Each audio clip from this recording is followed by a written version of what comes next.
If you've ever had a migraine or you know someone who has, then you already know it is so much more than just a headache. It can literally take over your entire world. So, how does medicine actually see it? Well, using the Manipul Prep Manual of Medicine as our guide, we are going to decode the entire migraine journey, from those first weird warning signs all the way to the latest in treatments. Okay, first things first, let's get one thing straight. Having a migraine is not a sign of weakness. It's not about being unable to handle pain. The science on this is totally clear. This is a legitimate and often really debilitating neurological disorder. It's baked into a person's brain chemistry. And get this neurological disorder affects women way more than men.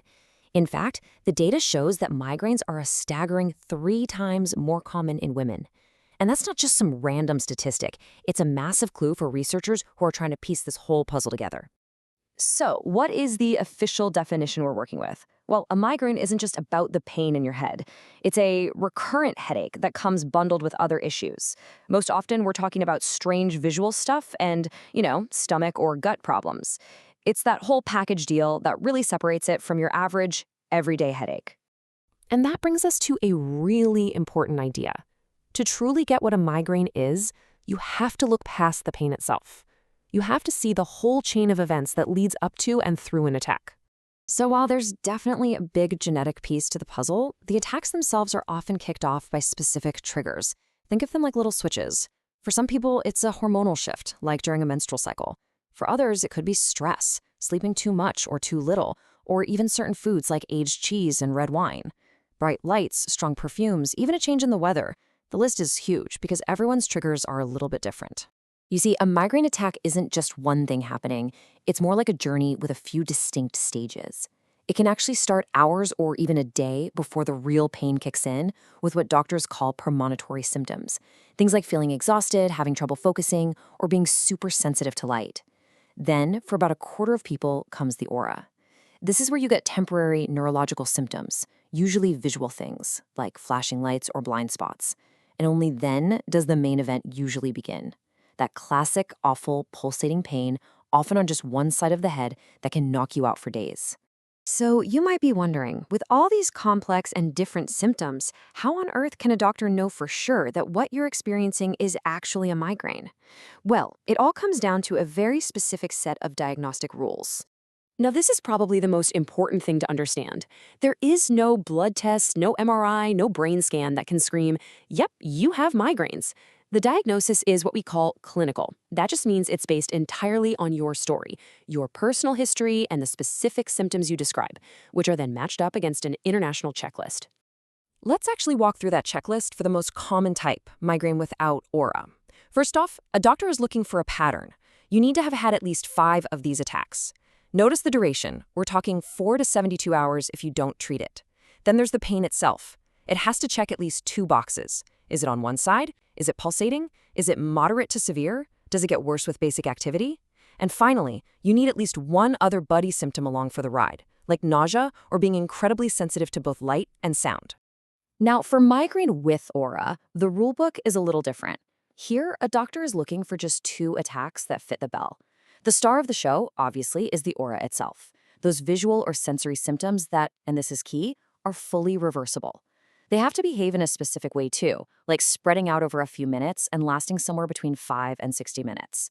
And here's the real clincher. The headache has to follow that aura within the hour. It's all about that timing. All right, so once the diagnosis is in, the treatment plan splits into 2 completely different goals. The first is what we call acute treatment. That's like being a firefighter. Your goal is to put out the fire that's already burning. The second is prophylactic, or preventative treatment. This is more like being an architect. Your goal is to fireproof the building to reduce how many fires start in the first place. 2 very different jobs. So let's talk about the firefighter approach first. What's in the toolbox for stopping a migraine dead in its tracks once it's already started? The game plan here is usually tiered. You might start with simple painkillers combined with something for the nausea. The next step up are the triptans, which have been the heavy hitters specifically for migraine for a long time. But this is where things get really exciting. We now have newer classes like diptans, which work without constricting blood vessels, and a group called gepants. These are CGRP antagonists, which is a fancy way of saying they block a specific pain signaling protein that goes haywire in the brain during an attack.